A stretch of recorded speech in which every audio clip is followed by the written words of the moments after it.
আসসালামু আলাইকুম।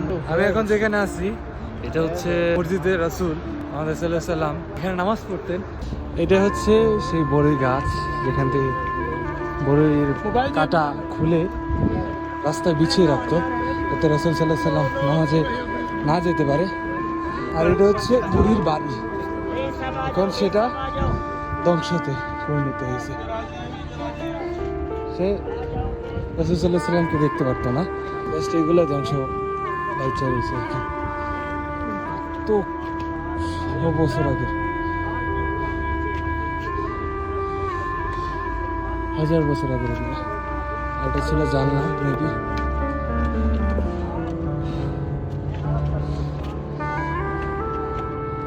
ওই রাস্তায় সে কাটা বিছায় রাখতো যাতে রাসূল সাল্লাল্লাহু আলাইহি সাল্লাম নামাজে না যেতে পারে।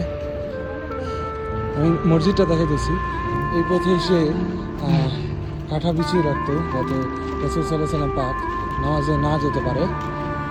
কতটা নিঠুর নবী সাল্লাল্লাহু আলাইহি সাল্লাম, কত কষ্ট করছে জাস্ট ইসলামকে বাঁচায় রাখার জন্য। ইসলামের জন্য সে যুদ্ধ করছে, তাদেরকে কেউ মারলে সে উল্টা জবাব দিত না।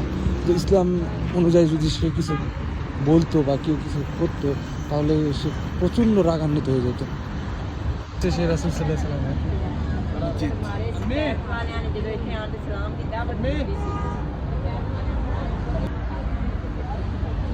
এগুলো সব কিন্তু আগলা বসানো, কত সুন্দর লাগছে।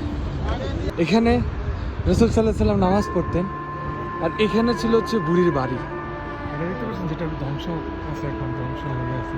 যখন রাসূল সাল্লাল্লাহু আলাইহি সাল্লাম এদিক দিয়ে নামাজ পড়তে আসতো তো এখান থেকে সে কাটা রাস্তায় বিছায় দিত যাতে রাসূল সাল্লাল্লাহু আলাইহি সাল্লাম মসজিদে না যেতে পারতো। তারপর সে চাইলো যে রাসূল সাল্লাল্লাহু আলাইহি সাল্লাম যখন নামাজ পড়বে তখন হচ্ছে সে ওই উপর থেকে একটা পাথর নিক্ষেপ করবে, মানে বড় একটা পাথর তার উপরে ফালাই দিবে যখন সে নামাজ পড়তে যাবে। দেখো আল্লাহর কি কুদরত, দেখো দুইটা পাথরের মাঝখানে আল্লাহ তাআলা এখানে পাথরটা আটকায় রাখছে। দেখো পাথর কিন্তু অনেক বড়, ছোট ছোট দুইটা পাথর আটকে রাখছে। আমি একটু ক্লোজ করে দেখাচ্ছি। ওই দেখো, দেখছো আটকে রাখছে বড় একটা পাথর, জাস্ট দুইটা পাথরের কণা নিচে, যে নিচে আল্লাহ তাআলা চাইলে সবই করে। এটা হচ্ছে তায়েফ শহর, পাহাড় উপরে আছে অনেক, 1000 ফিট উপরে। এটার উপরে আরো পাহাড় আছে, যাওয়ার মতো জায়গা।